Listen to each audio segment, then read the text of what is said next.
हम रहे या ना रहे, लेकिन यह झंडा रहना चाहिए और देश रहना चाहिए। मुझे विश्वास है कि यह झंडा रहेगा। हम और आप रहे या ना रहें, लेकिन भारत का सिर ऊंचा रहेगा।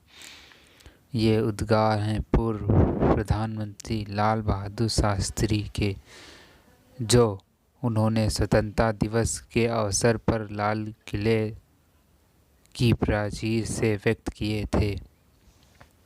आज हम इन्हीं के जीवन से जुड़े कुछ महत्वपूर्ण पहलुओं को जानने का प्रयास करेंगे। लाल बहादुर शास्त्री का जन्म 2 अक्टूबर सन 1904 ईस्वी को मुगल सराय, तत्कालीन वाराणसी वर्तमान चंदौली के एक साधारण परिवार में हुआ था। इनके पिता का नाम शारदा प्रसाद तथा माता का नाम राम दुलारी देवी था। अपनी प्रारंभिक शिक्षा पूरी कर बालक लाल बहादुर वाराणसी आ गया। पढ़ने लिखने में बालक लाल बहादुर की विशेष रुचि थी। वे बहुत ही सीधे साधे, शांत और मृदुल स्वभाव के बालक थे। साथियों से सदा हिल मिल कर रहते थे। छोटी छोटी बातों पर झगड़ना उनके स्वभाव में नहीं था। स्वयं कष्ट सह लेते पर किसी को कोई कष्ट ना देते। सबसे प्रेम का भाव रखते। यही कारण था कि वे सभी शिक्षकों और सहपाठियों के प्रिय बने हुए थे। लाल बहादुर बनारस के हरिश्चंद्र हाई स्कूल में पढ़ रहे थे। उस समय लोकमान्य बाल गंगाधर तिलक की यह वाणी, स्वराज हमारा जन्मसिद्ध अधिकार है, पूरे देश में गूंज रही थी।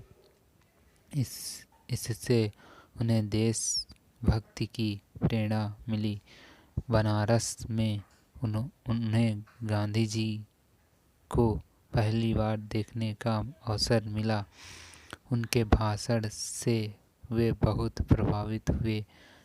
वह भाषण उनके लिए देश प्रेम और देश सेवा का मंत्र बन गया। अब वे अध्ययन के साथ स्वराज आंदोलन में भी समय समय पर भाग लेने लगे।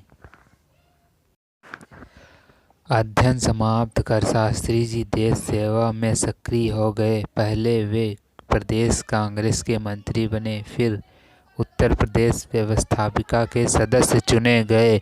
इसी बीच भी इन्हें कई बार जेल जाना पड़ा।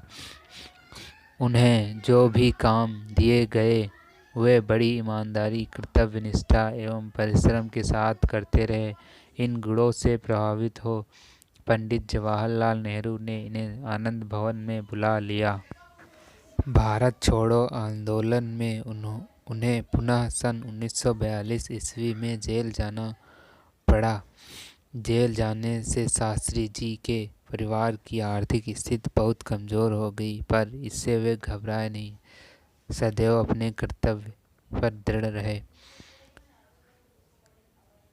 देश स्वतंत्र हुआ। स्वतंत्र भारत में अपनी सरकार बनी। पंडित जवाहरलाल नेहरू ने उन्हें केंद्रीय मंत्रिमंडल में रेल मंत्री बनाया। इस क्षेत्र में उन्होंने अनेक सुधार किए। उनके समय में भी एक भीषण रेल दुर्घटना हुई। इस दुर्घटना से दुखी होकर शास्त्री जी ने मंत्री पद से त्यागपत्र दे दिया। बाद में उन्हें उद्योग मंत्री तथा स्वराष्ट्र मंत्री का दायित्व दिया गया। उन्होंने सभी पदों पर बड़ी निष्ठा, तत्परता और ईमानदारी से कार्य किया। पंडित जवाहरलाल नेहरू के निधन के बाद शास्त्री जी सर्वसम्मति से भारत के प्रधानमंत्री बने। शास्त्री जी के सीधे साधे व्यक्तित्व में अद्भुत दृढ़ता भरी हुई थी। प्रधानमंत्री बनने के कुछ समय बाद ही भारत पर पाकिस्तान ने आक्रमण कर दिया। देश उन दिनों अनेक समस्याओं से जूझ रहा था। खाद्यान्न की इतनी कमी थी कि अमेरिका से गेहूं मंगाना पड़ता था। ऐसे समय में शास्त्री जी ने जय जवान जय किसान का नारा देकर भारतवासियों के स्वाभिमान को जगाया। उन्होंने कहा, पेट पर रस्सी बांधो, साग सब्जी अधिक खाओ, सप्ताह में एक बार शाम को उपवास रखो।